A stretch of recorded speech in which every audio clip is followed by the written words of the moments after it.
All right, guys, we're talking about the best irons for mid-handicappers in 2025, and some of these launched in the fall of 24. We got a few new ones in the mix as well, and really we're looking at irons that are a little more mid to slightly smaller in profile.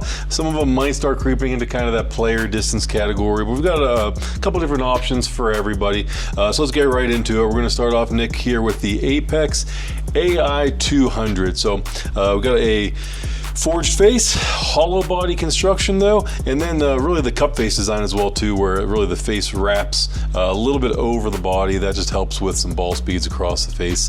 But then they've also got the urethane microspheres in that guy, and really what that is just the polymer material that they inject them with, so you get a very one-piece feel out of that hollow body construction. But initial thoughts, what do you think? Real clean look, a little bit more on that top line than some of the other clubs probably will have, but overall, really nice shape to the blade and everything. Still like it. So it says a pretty short profile, heel to toe, but thicker in the top line and the sole. So there's some forgiveness in there, and yeah, definitely a little thicker look than probably what you're used to having in the bag. Definitely still some confidence though. Yeah, sure. Absolutely.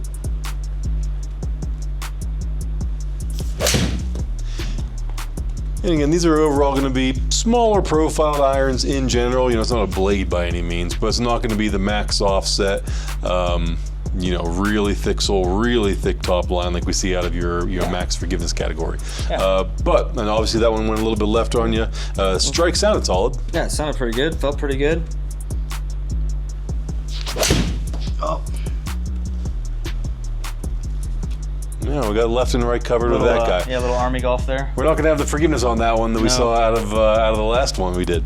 Yeah, still pretty forgiving though. Neither one of those were my best swings, and ball still went pretty far and relatively straight. So yeah, well, let's move on to the next one then. So that was the AI 200 from Callaway. Next one we're going to move into will be one that launched not too long ago, and that's going to be from Cobra, and this is the King Tech X. So they've got the King Tech, and then the X is just the slightly thicker sole and a little thicker top line of the two. So again, falling more into that mid-handicap category. They've got 70 grams of tungsten up to in these irons, and then with their power shell, basically some of the internals on the sole side, helping with maintenance of ball speed and forgiveness. And then injected through the toe port here, they do a polymer foam insert. Again, similar story like they all do, basically just trying to make this one-piece iron two-piece iron feel like a one-piece. Yeah, looks sleek from the back. Definitely can see some of the wider pieces to it, like you mentioned, but definitely going to be probably the thickest sole of the bunch that we hit, and wide sole, not much of a grind to it. It's a pretty flat as far as from lead to trail edge. Mm-hmm. Yeah, still looks pretty good.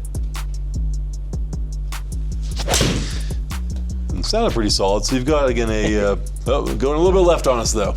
So we got a pretty sharp leading edge, I would say, for the category. So it should be pretty easy to cut through some of the heavy stuff if you find yourself there.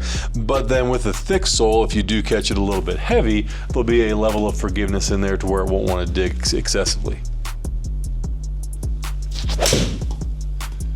That's solid as well. There we go. Nice one. Still goes a long way. Both those were a little more draw than I like to play, but right in the center of the face, and both felt really nice. So okay. Definitely felt nice coming off the face. Well, let's go to number 3, and really not introducing these in level of, say, forgiveness or anything like that. Trying to go close to launch order. Next one, though, is going to be always a popular one in our doors, and that is the JPX 925 Hot Metal Pro. So they introduced this one a couple generations ago with the Hot Metal, which basically is the hot metal technology, but in a fairly small package. So it's got a thicker sole relative to, say, the Forged or in years past the Tour, but not much offset, and again for the category a thinner top line. And like the rest of them, core technology in the face, core tech technology, excuse me, basically just the internal milling helping to increase ball speeds on those off-center shots. Yeah, a little smaller top line there. Mm-hmm. About the same blade length, but again, Mizuno made another really good club here. Looks really nice. Yeah, it's hard to go wrong with a Mizuno iron for sure. It's just typically just a matter of figuring out which one you need.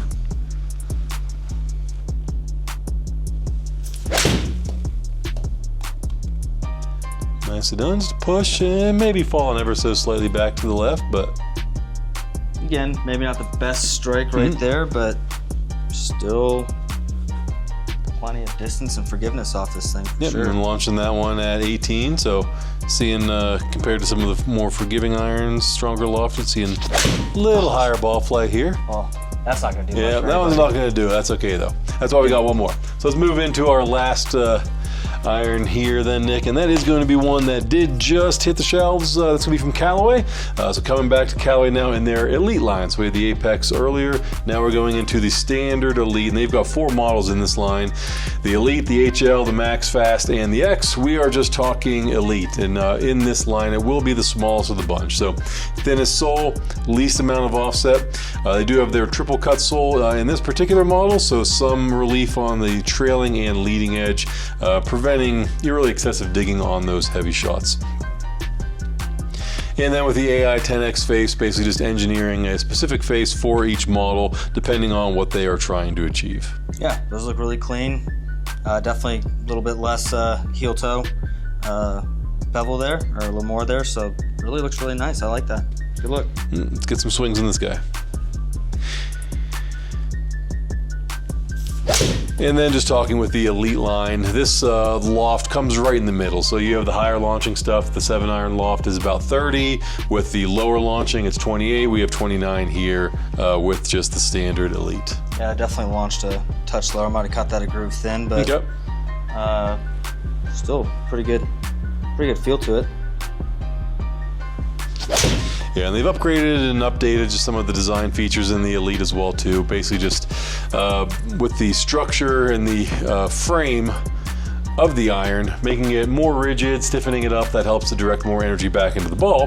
And then like we see from some other manufacturers as well too, the badging back here is a little bit more than just plastic. There are some vibration dampening properties in there. Just another way they make these hollow bodied irons, feel one piece. But to figure out which one's for you, because we gave you a bunch of options, they're all pretty nice, but they all do slightly different things. And again, to figure out which one's for you, you know the place to go. That's your local GOLFTEC. And to find one near you, log on to golftec.com and find a coach today.